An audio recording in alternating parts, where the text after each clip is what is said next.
had studied war for 60 years. He had seen them burn their own worlds rather than surrender. He had watched them eat their prisoners alive. He had documented 17 species and their methods of killing each other. None of it prepared him for Earth. The observation post sat deep beneath the red dust of Mars. 30 analysts worked in the cold blue light of their screens, watching the small blue planet that hung in the sky above them. They had been watching for 3 decades. In 10 more years, the invasion would begin. Commander Al stood behind as the young analyst took his station for the first time. The commander was old, his gray skin hanging loose on his tall frame. He had overseen this operation since its beginning. "You are the best student from the academy," Al said. "That is why you are here. Your task is simple. Watch, document, learn their weaknesses." Nodded. He had trained his whole life for this moment. The humans were considered a primitive species. They had only recently discovered space travel. They still fought among themselves over resources and territory. The Empire would sweep them aside like dust. "They are currently engaged in a regional conflict," Al continued. "Eastern sector of their largest continent. 2 factions fighting over energy resources. Standard primitive behavior. Begin your observations." Activated his screen and linked to the observation satellites. The image sharpened, and he found himself looking down at a burning city. Smoke rose in thick black columns. Small figures moved through the rubble. He zoomed closer. A group of soldiers moved through a destroyed street. They wore green uniforms covered in dirt and blood. Their faces were hidden behind masks and helmets. They moved with careful precision, checking corners, covering each other. Began taking notes. Standard infantry tactics, primitive projectile weapons, inefficient formation patterns. Then the shooting started. It came from a collapsed building to the left. The soldiers scattered, diving behind burned cars and broken walls. One of them fell, clutching his leg. Another grabbed him and dragged him to cover while bullets tore the ground around them. Leaned forward. He had seen combat before, but something was different here. The way they moved, the sounds they made. One soldier was screaming, not in pain but in rage. He stood up from behind his cover and fired his weapon until it was empty. His companions pulled him back down. He was still screaming. "Emotional," Al said from behind him. "They let their feelings control them in battle, a critical weakness. Noted it, but he kept watching." The firefight lasted 11 minutes. When it was over, 4 soldiers were dead on the street. The others gathered around them. One removed his helmet. He was young, perhaps 20 of their years. Tears ran down his face as he looked at his fallen friends. Then he stood up, wiped his face, and kept moving. Did not understand. The soldier had been broken with grief moments ago. Now he walked forward as if nothing had happened. The pain was still in his eyes, but his body moved with purpose. Over the following weeks, watched more battles. He documented tactics and weapons and supply lines. He counted casualties and measured response times, but he could not stop thinking about that young soldier with tears on his face. He found the unit again 3 weeks later. They were defending a small village. Enemy forces surrounded them. They were outnumbered and low on supplies. By all logic, they should have retreated. They did not retreat. Watched them hold that village for 4 days. He watched them share their food with the villagers. He watched them carry children to safety under fire. He watched them die one by one, and the survivors kept fighting. On the 4th day, he saw something that made him stop breathing. A female soldier led what remained of the unit. Her name tag read. She moved through the village with calm purpose, checking on the wounded, encouraging the tired. Had watched her for days. She had not slept. She had been wounded twice. She kept going. Then the enemy attacked from the north. Fighting erupted in the streets. In the chaos, saw an enemy soldier fall. He was wounded badly, clutching his stomach. Blood pooled beneath him. Lieutenant saw him too. expected her to kill him. It would be the logical choice. One less enemy, one less threat. Instead, she ran to him. Under fire, with bullets hitting the walls around her, she grabbed the wounded enemy and dragged him to cover. She pressed bandages to his wound. She called for a medic. "What is she doing?" whispered. "Being foolish," Al replied. "Wasting resources on an enemy. This is why they will lose. They are weak." But was not so sure. He watched Lieutenant save the enemy soldier's life. He watched her unit finally get reinforced and push back the attack. He watched her sit in the ruins afterward, shaking with exhaustion. She looked up at the sky. For a moment, felt like she was looking directly at him. Her eyes were empty and full at the same time. She had seen too much. She had done too much, but she was still there.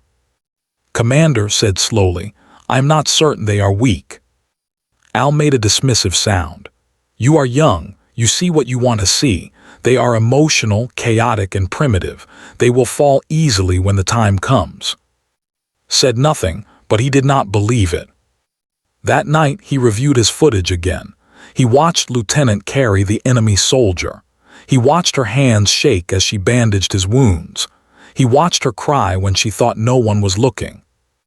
Then he watched her stand up, wipe her face, and keep going. Just like the young soldier he had seen weeks before, broken and whole at the same time, destroyed and unbreakable. Began a new file that night. He labeled it with a word that had no direct translation in. The closest meaning was something like, "the ones who carry their pain and walk anyway." He did not show this file to Commander Al. In the months that followed, continued his official observations. He documented everything the Empire wanted to know, but in his private file he documented something else. He documented the moments that made no sense, the mercy, the sacrifice, the tears followed by determination. He did not know it yet, but those observations would change everything. They would change the war that was coming. They would change the fate of two species. And they would haunt him for the rest of his life. 6 months changed in ways he did not want to admit. He had stopped sleeping well. He dreamed of human faces. He woke up with their screams still echoing in his mind. Commander Al had noticed nothing. He reviewed official reports and praised his detailed work. He did not know about the private file that grew larger every day. Lieutenant had been promoted. She was captain now, leading a full company of soldiers. Had followed her career through the observation network. He told himself it was professional interest. He was lying. Now she was trapped.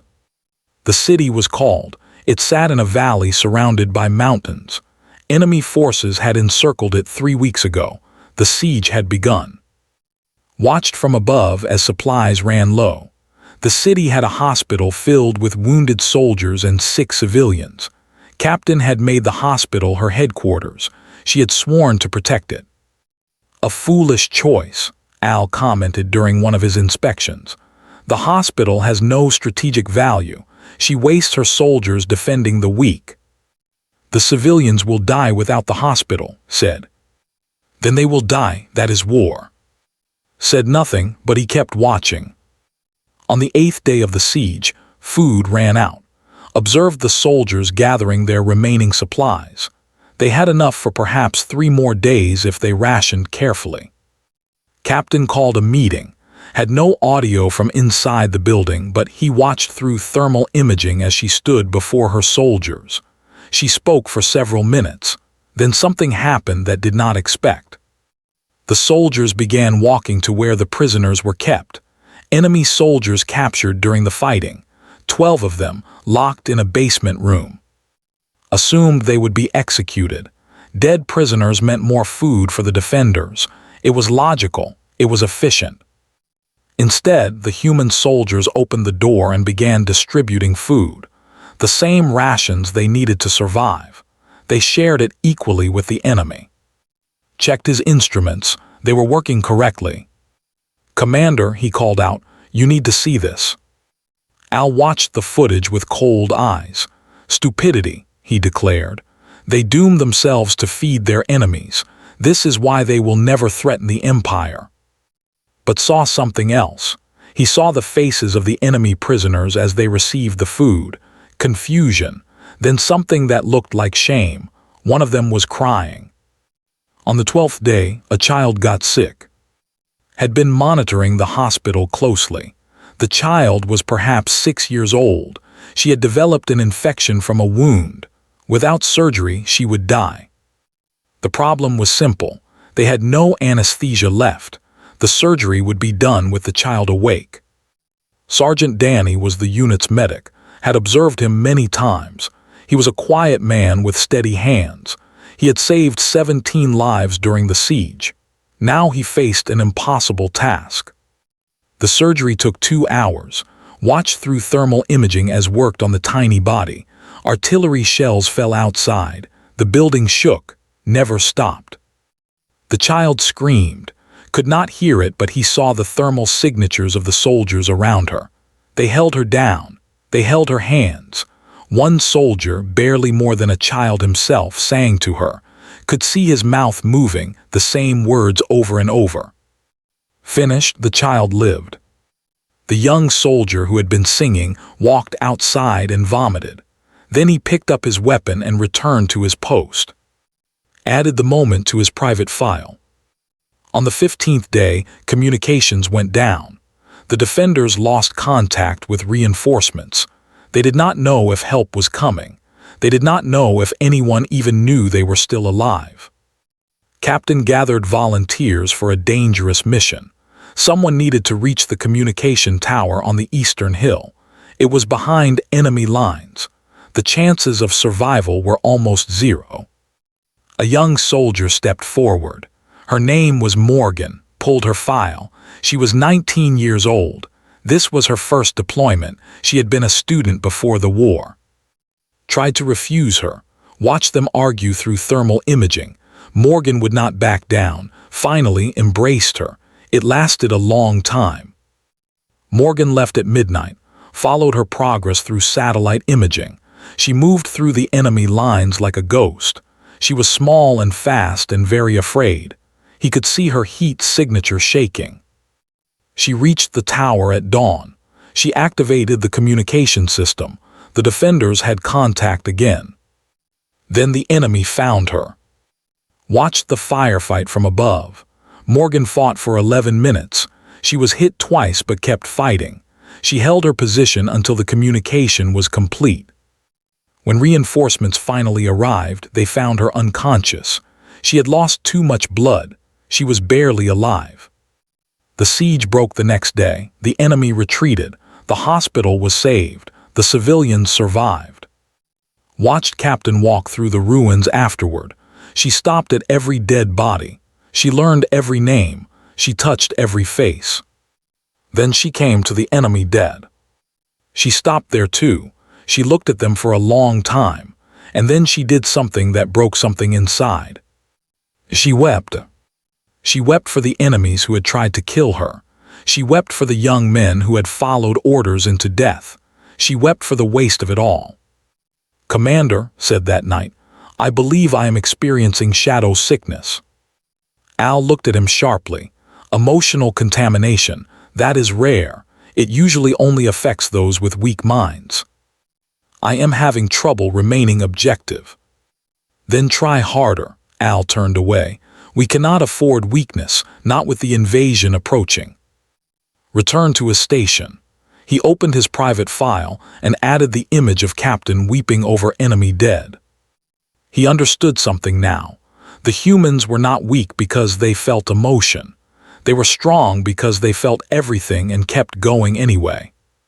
They carried their enemies inside them. They mourned the ones they killed. They shared food with those who wanted them dead. It made no sense. It was inefficient and illogical and completely insane. And it terrified more than any weapon he had ever seen.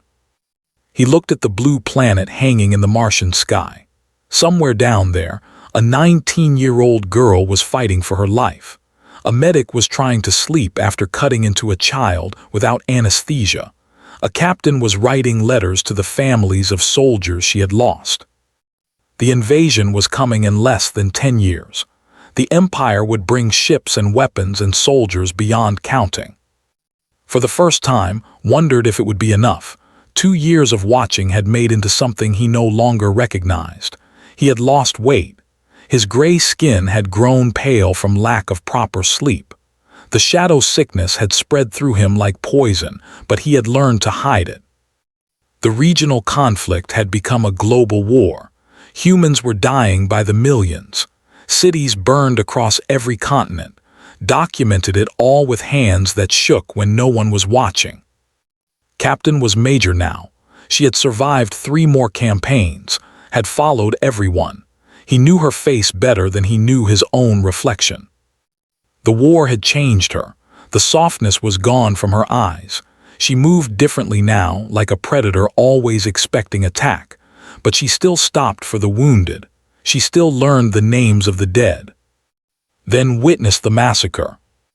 It happened in a small town in the southern regions. A unit of human soldiers had been stationed there for weeks.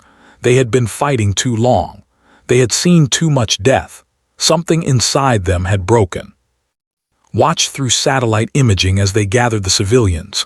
Old men, women, children, they lined them up against a wall. "Commander," he called out, his voice cracking, "something is happening." Al came to watch. His face showed nothing. The soldiers opened fire. The civilians fell. It took less than 3 minutes. When it was over, 47 bodies lay in the dirt. Could not breathe. He had seen death before. He had seen battles and bombings and all the horror of war. But this was different. This was cold. This was murder without purpose.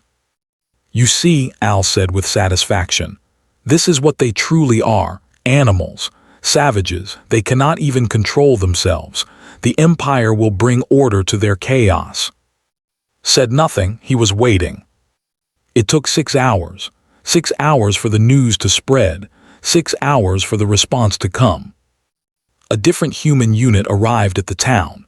Their commander was Colonel Ben, a veteran with gray hair and hard eyes, had observed him before. He was known for strict discipline. Colonel gathered his soldiers. He gave orders. Then he led them into the town.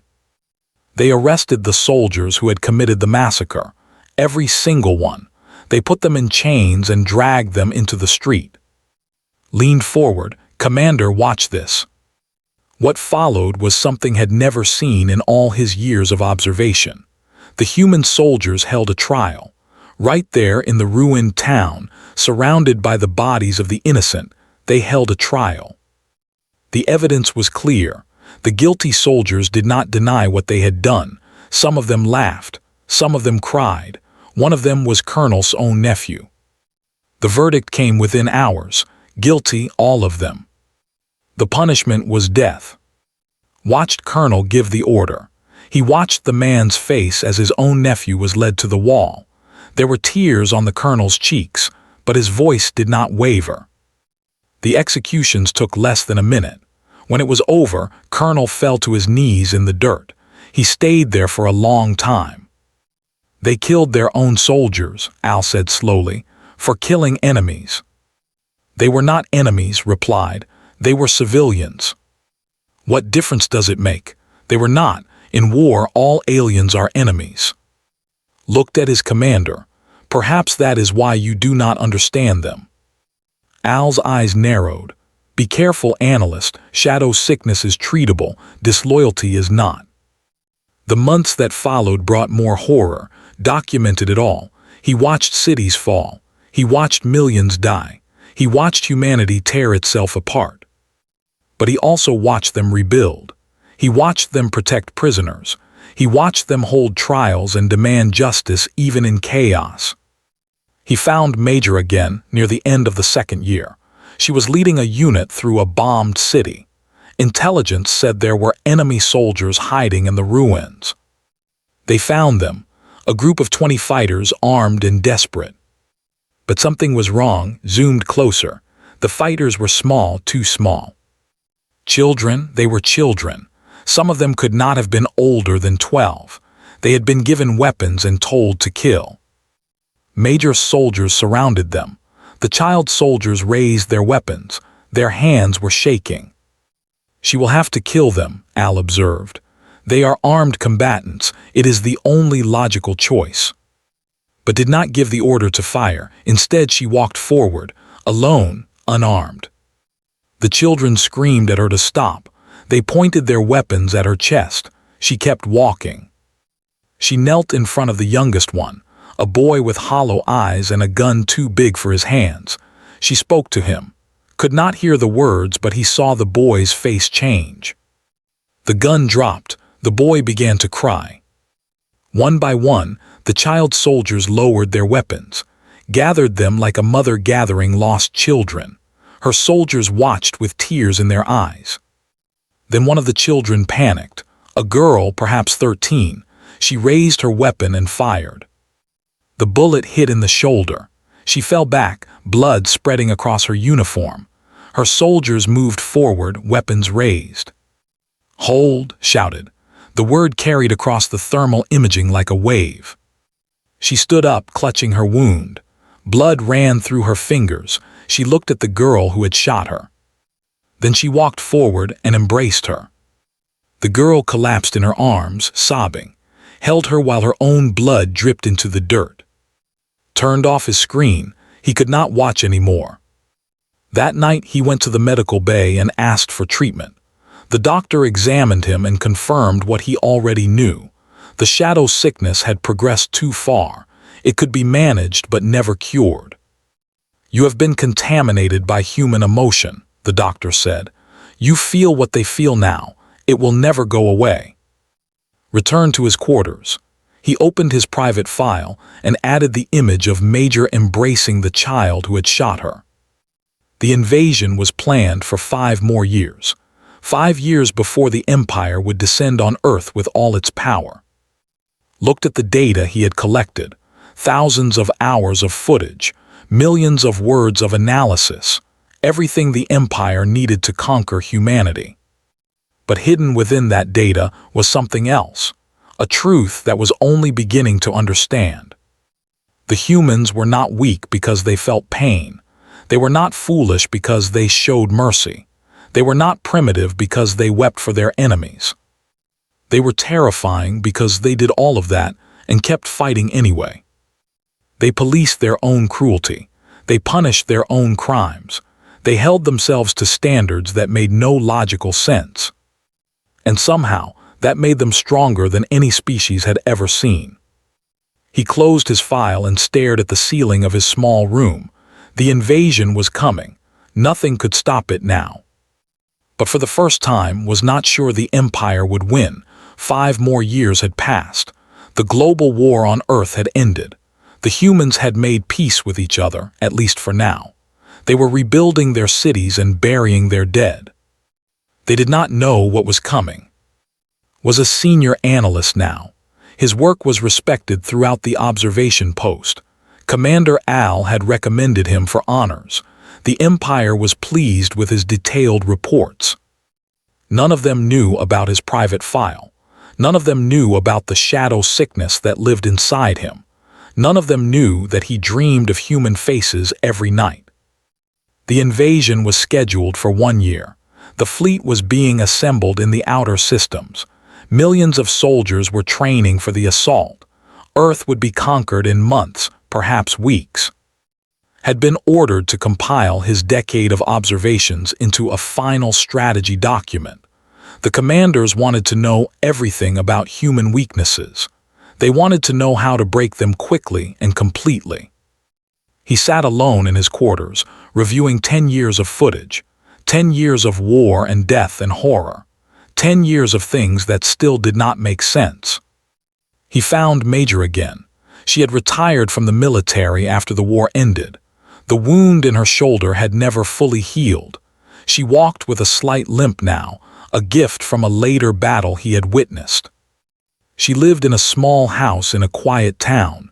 She spent her days working with other veterans, helping them adjust to life after war. Had watched her for months, trying to understand what she had become. Today she was visiting a cemetery. activated the satellite feed and watched her walk among the graves. She carried flowers in her arms, white ones, the kind humans used for mourning. She stopped at a grave and knelt down. The headstone bore a name did not recognize. He searched his files and found the answer. The grave belonged to an enemy soldier. A man had killed in battle 7 years ago. He had been attacking a civilian shelter. She had shot him through the heart. And now she was bringing flowers to his grave. Watched her place the flowers carefully. He watched her bow her head. He watched her lips move in words he could not hear. She stayed for almost an hour. When she finally stood up, her face was wet with tears. Then she walked to another section of the cemetery, to a smaller grave with a smaller headstone. The child soldier, the girl who had shot her, she had not survived the war. A bombing raid had killed her 3 years ago, along with dozens of other children the humans had been trying to rehabilitate. Knelt at this grave too. She placed her last flowers there. She touched the headstone with fingers that trembled. Turned off the screen. He could not watch anymore. He understood something now, something that changed everything. The humans did not forget. They carried their wars inside them forever. Every death stayed with them. Every choice haunted them. Every face lived in their memories until they died. That was not weakness. That was something far more dangerous. He searched his files for another name. Jake, a soldier, had watched commit brutal acts during the war. He had killed without mercy. He had burned enemy positions with people still inside. He had been a monster. Found him working at a refugee center. He spent his days feeding the hungry and housing the homeless. He spent his nights sitting alone, staring at walls. The monster had become something else. He had not forgotten what he did. He lived with it every day, and he spent every remaining moment trying to balance the scales. It would never be enough, knew that. He kept trying anyway. They carry their dead with them, whispered to himself. They carry their enemies. They carry every choice they ever made. He began writing his report. The official one, the one Commander Al would see.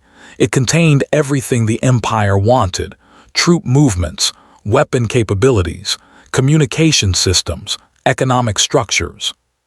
But when he finished, he opened a new file, a classified addendum that only the highest commanders would read. He wrote for hours. He wrote about everything he had seen, the mercy and the horror, the tears and the determination, the way humans destroyed themselves and rebuilt, the way they punished their own crimes, the way they wept for enemies and kept fighting anyway. At the end, he wrote a warning. The humans cannot be conquered, not truly. You may destroy their cities. You may kill their soldiers. You may occupy their planet for 1,000 years, but you will never break them, because they have already survived themselves. They have faced the worst of what they are and chosen to be better. They carry their darkness with them, and it makes them strong. Every invasion will only unite them. Every atrocity will only harden them. They will fight until the last human is dead, and even then they will find a way to resist. I have watched them for 10 years. I have seen what they are capable of, and I am afraid. He submitted both reports. The official one went to Commander Al. The classified addendum went to the High Council.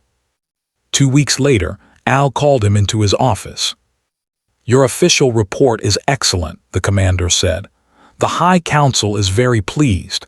The invasion has been approved. It will begin in 11 months. Felt his stomach drop, and the addendum. Al smiled. It was not a pleasant expression. The High Council found your concerns amusing. They believe the shadow sickness has compromised your judgment. However, your official work is too valuable to lose. You will remain at your post." They did not listen. They listened. They simply did not agree. The humans are primitive and emotional. Their tendency to feel will be their downfall. When we destroy their cities, they will collapse into despair. When we kill their leaders, they will fall into chaos. This is basic psychology. You have simply been watching too long. Looked at his commander. The old had learned nothing. None of them had learned anything. Permission to speak freely, Commander. Granted. You are going to lose. Al's expression hardened. Be very careful, analyst. I have watched them bury their children and pick up weapons the same day. I have watched them share food with enemies who tried to kill them. I have watched them execute their own soldiers for crimes against civilians. They are not primitive. They are not weak. They are something we have never faced before. And what is that? Thought of kneeling at the grave of the man she killed. He thought of feeding refugees with hands that had burned villages. He thought of Colonel weeping as he ordered his nephew's execution. They are beings who know exactly what they are capable of, said slowly, and choose to be better anyway. That is what makes them dangerous. That is what will haunt you. Al waved his hand dismissively. Return to your post. The invasion will proceed as planned, and you will do your duty when the time comes. Left the office. He walked back to his quarters and sat in the darkness. The invasion was coming. Nothing he said would stop it. The Empire was too confident. They had conquered 100 worlds. They did not know how to imagine failure. But knew. He had seen the truth in 10 years of observation. He had seen what humans did when everything was taken from them. They got back up. They kept going. They carried their pain and their memories in their dead, and they walked forward anyway. The Empire was about to learn a lesson it would never forget, and would be there to witness it. The sky burned the day the Empire came to Earth. Stood on the bridge of the command ship and watched the orbital strikes begin. Great columns of fire fell from heaven, turning cities into ash. Millions died in the first hour. The humans had no defense against weapons that fell from space. Commander Al stood beside him, his old face glowing with satisfaction. You see, analyst, they are already breaking. Their communications are down. Their governments are collapsing. This will be over within a month. Said nothing. He watched the fires burn and waited. The first ground forces landed 3 days later. Was assigned as an advisor to a division commander. His knowledge of human behavior was considered valuable for the occupation. He found himself standing on Earth for the first time. The air smelled of smoke and death. Destroyed buildings surrounded him. Human bodies lay in the streets. The division moved through the ruins. They expected terrified survivors, scattered resistance, easy conquest. They found something else. The first attack came from nowhere. One moment the street was empty. The next moment, fire was pouring from every window. Human soldiers appeared like ghosts, struck hard and vanished before they could respond. 12 soldiers died in the first 30 seconds. The division commander screamed for air support. By the time it arrived, the humans were gone. This happened again and again and again. The humans did not fight like a defeated species. They fought like something that had been waiting for this moment their entire lives. They used their destroyed cities as weapons. They turned every ruin into a fortress. They struck from shadows and disappeared into smoke. Watched with growing dread, he had tried to warn them. He had written reports and addendums and classified documents. None of it had mattered. On the 22nd day of the invasion, he saw a familiar face. Amy stood on a rooftop directing a group of fighters. She was old now, her hair gray, her body by years of war. But her eyes were the same. The eyes of someone who had seen everything and kept going anyway. She had come out of retirement the day the invasion began. The humans had called her a hero once. Now she was a soldier again. Watched her through his scope. His hands trembled. He had followed her for over a decade. He had watched her show mercy to enemies and weep over graves. He had watched her become a symbol of everything he feared about humanity. He could have reported her position. He could have called in an air strike. He could have ended her life with a single transmission. He lowered his scope and said nothing. The war continued. Months passed. The advance slowed, then stopped, then began to reverse. The humans were not supposed to win. They had no fleet. They had inferior weapons. They had lost half their population in the first weeks. Every calculation said they should have surrendered. But the calculations did not account for what the humans were willing to do. They fought in the ruins of their cities. They fought in the mountains and the deserts and the frozen wastelands. They fought when they had no ammunition left, using rocks and sticks and bare hands. They fought when they were wounded and starving and watching their families die. They never stopped. Commander Al called a meeting of senior staff on the 312th day of the invasion. His face was haggard. The confidence was gone from his eyes. "We are losing," he said simply. "The High Council is considering a final solution. We will deploy the Extinction Protocol. If we cannot have Earth, no one will." The Extinction Protocol, a weapon that would turn the entire planet into a ball of radioactive glass. It had been used once before, on a species that had refused to submit. "Stood up, I will not participate." Every eye turned to him. "The humans have shown mercy to our prisoners," he continued. "They have protected captured soldiers from angry mobs. They have treated our wounded with the same care they give their own, and we will respond by destroying their entire world." Al's face hardened. "You are a traitor. You have been contaminated by shadow sickness. Guards, take him."